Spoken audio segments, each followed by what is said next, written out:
Hey guys, welcome back to Weode Words of Devotion with me, Pracy. So let's grow together and start our devotion. Today's verse of the day is Colossians 3:15.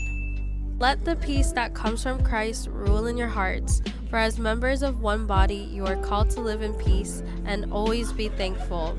And our special guest for today is Kak Eden. So what did you think of this verse? Oke, jadi hal yang pertama yang ingin kita pelajari adalah damai sejahtera dari Tuhan itu merupakan hadiah, bukan hasil usaha manusia. Jadi seringkali kita mispersepsi nih, kita berpikir bahwa dengan kita melakukan hal yang baik, dengan kita melakukan hal-hal yang seolah-olah ingin menyenangkan hati Tuhan, damai sejahtera itu muncul. Tapi pada dasarnya damai sejahtera muncul ketika kita meminta kepada Tuhan, karena Tuhan tahu bahwa kita merupakan orang yang berdosa, kita orang yang sangat terbelenggu dengan hal-hal yang negatif yang ada di dunia ini, dan yang bisa kita lakukan adalah kita minta hikmat kepada Tuhan untuk memberikan kita damai sejahtera, untuk bisa bertindak, untuk bisa melakukan hal-hal yang Tuhan inginkan dalam kehidupan kita. Jadi ingat bahwa damai Kristus itu merupakan hadiah, bukan hasil usaha manusia. Oke, dan poin yang kedua adalah biarkan damai itu memerintah, bukan sekedar hadir.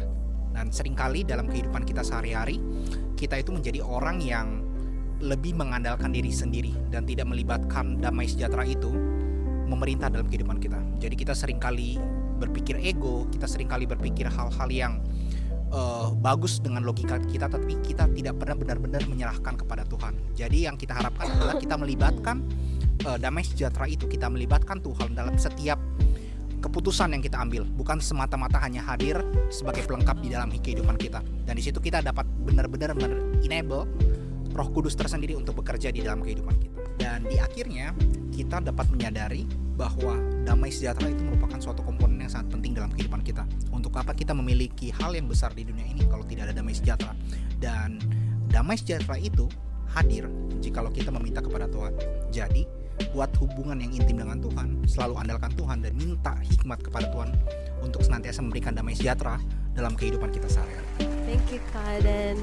Thank you for that great message. Let's all remember the two things, that peace is a gift from God and let peace reign over us all. So that's it for today. Let's keep this verse in our hearts and see you guys next week. Bye.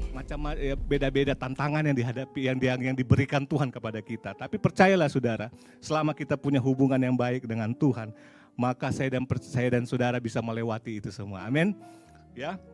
Mau tantangan di dalam pekerjaan, mau tantangan dalam keluarga, selama saudara punya hubungan dengan baik dengan Tuhan, saudara pasti dibuka jalan ya.